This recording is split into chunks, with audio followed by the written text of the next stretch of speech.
So at equilibrium, the rates of the forward and reverse reactions are equal, but the concentrations are not. How do we know what the concentrations of reactants and products are going to be? It's not 50-50. It could be any ratio. How do we know? Well, we use something called an equilibrium constant. And this helps us to quantify the relative concentrations of reactants and products. So like a 50-50, 50%, 50%, or 15% and 85%. It gives us relative numbers like that. So if we look at an equilibrium reaction, here we've got just a generic reaction where we're using letters instead of chemical formulas. So we've got A reacting with B to form C and D. So these are our products and these are the reactants as the equation is written.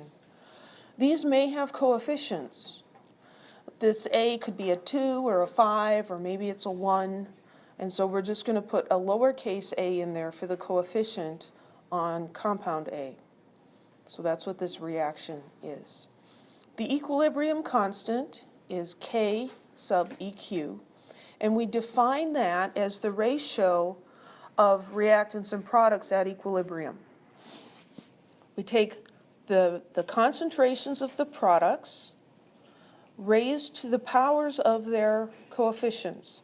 So C raised to the C power. If this was a 2, if this lowercase c was a 2, then we take the concentration of C squared. If D was a 3, then we'd have the concentration of D cubed, whatever the coefficient is. And then it's divided by the same thing with the reactants. Now, why is this the equation? Because some scientists decided that this was the most useful form to do for an equilibrium constant. Okay? Any questions? So let's look at how we would write the equilibrium expression for a chemical reaction, an actual chemical reaction. So here we have a chemical reaction. 2N2O5 can react and form 4NO2 plus O2. This is an implied 1, right? We didn't write the 1. So the equilibrium constant for this reaction is the concentration of the products, so NO2 and O2. Remember that putting brackets around the chemical formula means concentration in moles per liter. And then here, the coefficient in front of NO2 is a 4, and so that becomes the exponent. So this is going to be the concentration of NO2 raised to the 4th power. For oxygen, the coefficient is 1. There's an implied 1 here and an implied 1 here. So it's not squared or anything, it's just the concentration of O2. Then we divide by the concentration of the reactants. Here there's only one reactant, but the coefficient's 2, and so this is squared. Any questions? Are numbers in brackets like molarity or? Yes. In brackets, this represents the molarity of NO2. This is the molarity of O2 and the molarity of N2O5. Yeah. So we're just writing from left to right? Obviously, this is a reversible reaction, and so if we wrote it the opposite way, then this would be upside down, right? But it's just however it's written, however you are looking at it, it'll be given to you, then you write it. It's always the products over the reactants. I used to have a hard time remembering that. It was like the delta T. It's always final minus initial. So it's products divided by reactants. So let's write the equilibrium expression for this chemical equation. So KEQ, we're looking for the concentration of the products. Here there's only one product, HF. So we'll write HF in brackets, meaning the concentration in moles per liter of HF. The coefficient here is a 2. So that means that this is going to be squared. And then I'm going to divide that by the concentrations of the reactants raised to the power equal to their coefficient. So the concentration of H2, the coefficient is an implied 1. So this would have an exponent of 1, and we don't write that.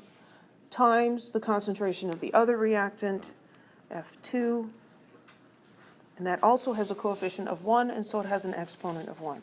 That's the equilibrium expression. Questions?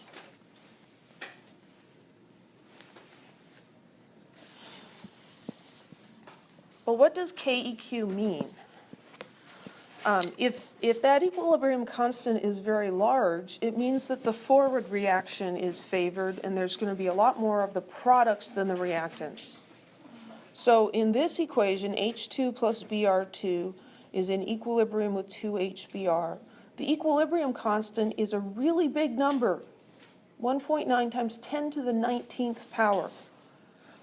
In order for that to be a large number, the concentrations of product divided by reactants, right? We could write the expression, but we can also just kind of imagine it. This concentration must be much higher than those concentrations. So a large KEQ favors the forward reaction. How do we find the KEQ? That's an excellent question. How do you find a KEQ? Experimentally. So we'll never have to find it. We are not going to find it in this class. Nope. So what do we do when it's given at first as a... Well, there's no question asked here, so there's nothing to do. But there will be plenty of questions asked later.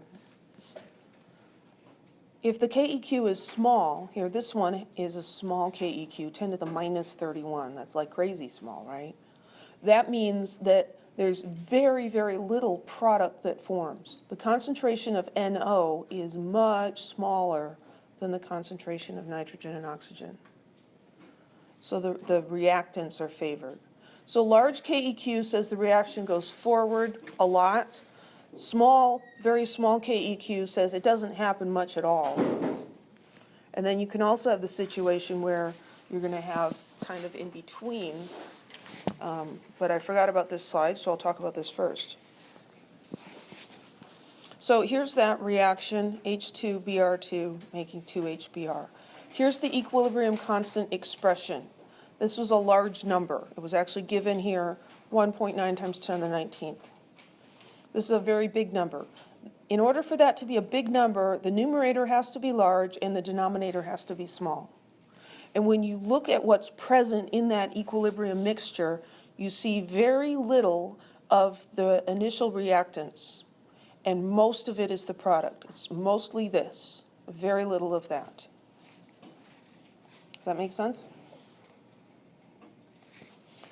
This is the one that was, the equilibrium constant was like 10 to the minus 31. In order for that to be a small number, the numerator must be small and the denominator must be large.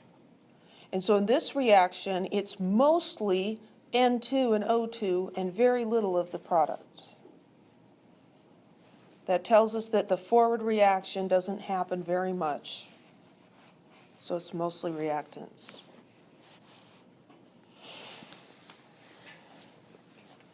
If you have a KEQ that's roughly equal to 1, these equilibrium constants are all over the place. From 10 to the 20, 10 to the minus 35, that's a huge range. So when we say about 1, we're not talking about 1.05 versus 1.2. We're talking about maybe between 0.1 and 10. That's going to be considered close to 1. That means that it is about 50-50. Neither direction is favored. You've got significant amounts of reactant and product when that KEQ is relatively close to 1.